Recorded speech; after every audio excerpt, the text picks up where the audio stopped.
A guerra como fundamento do poder. Desde que os primeiros grupos humanos se organizaram em sociedades, a guerra não foi uma exceção, mas a regra que moldou a política.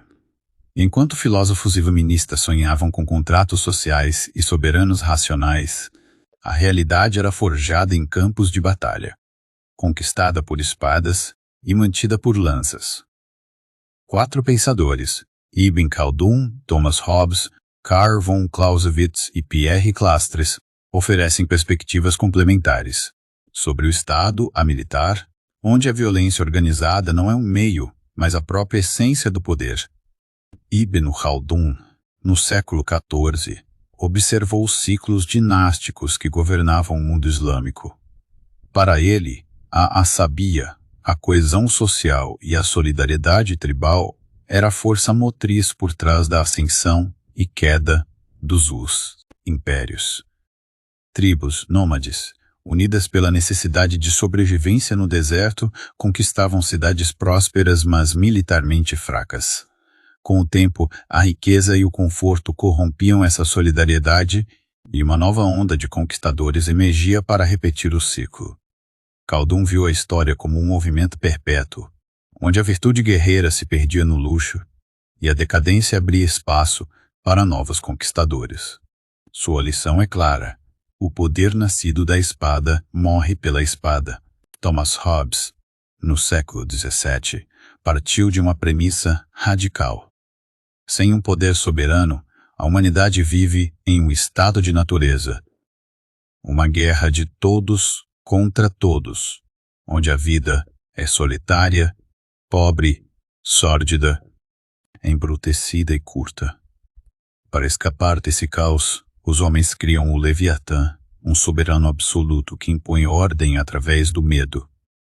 Hobbes não via a guerra como um meio para fundar estados, mas como o problema que o Estado existe para resolver. No entanto, sua teoria contém um paradoxo. O soberano, que deve proteger a vida, baseia seu poder na capacidade de infligir a morte. O Estado, portanto, é uma máquina de violência legítima, onde a paz interna depende da ameaça constante de força.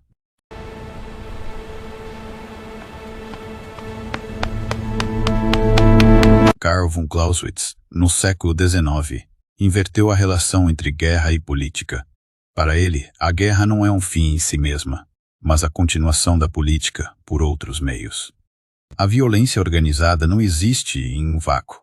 Ela serve a objetivos políticos definidos por quem detém o poder. No entanto, no Estado militar, essa relação se inverte. A política existe para servir à guerra. Esparta, Roma e a Prússia são exemplos históricos onde a sociedade inteira se organizava em torno da máquina de guerra. Nessas sociedades, a paz era uma anomalia e a guerra a norma. O Estado militar não usa a espada para alcançar fins políticos. A espada é o fim político. Pierre Clastres, no século XX, ofereceu uma perspectiva radicalmente diferente. Estudando sociedades indígenas da Amazônia, ele descobriu que muitas delas faziam guerra não para conquistar, mas para evitar a formação do Estado. Essas sociedades, contra o Estado, usavam a violência como uma tecnologia política para manter sua autonomia. A guerra constante impedia a centralização do poder, a acumulação de recursos e a emergência de uma classe dominante. Clastres mostrou que a guerra não é apenas um meio de criar estados, mas também de impedi-los. Juntos, esses 4 pensadores revelam as múltiplas faces do Estado militar. Khaldun mostra como a guerra cria e destrói dinastias. Hobbes explica como o medo da violência justifica a submissão a um poder soberano. Clausewitz demonstra como a guerra pode se tornar um fim em si mesma quando o militar domina o político. Clastres, por fim, revela que a guerra também pode ser uma ferramenta de resistência contra a centralização do poder.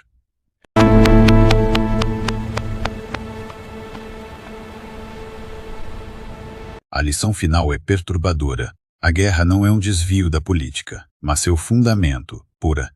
O Estado, a militar, não é uma relíquia do passado, mas uma tentação permanente. Em tempos de crise, quando o medo domina, as sociedades muitas vezes voltam a buscar a proteção dos homens fortes e seus exércitos. A história não é uma linha reta de progresso, mas um ciclo onde a espada e a lei se alternam no controle do destino humano. Compreender isso é o primeiro passo para decidir que tipo de futuro queremos construir. Um onde a guerra é o meio, ou um onde ela se torna, mais uma vez, o fim. Por Edson Pinto Coelho. Ei, Gabriel Ofinez da Cabeça. Sou capitalista. Dinheiro é poder. Eu amo isso.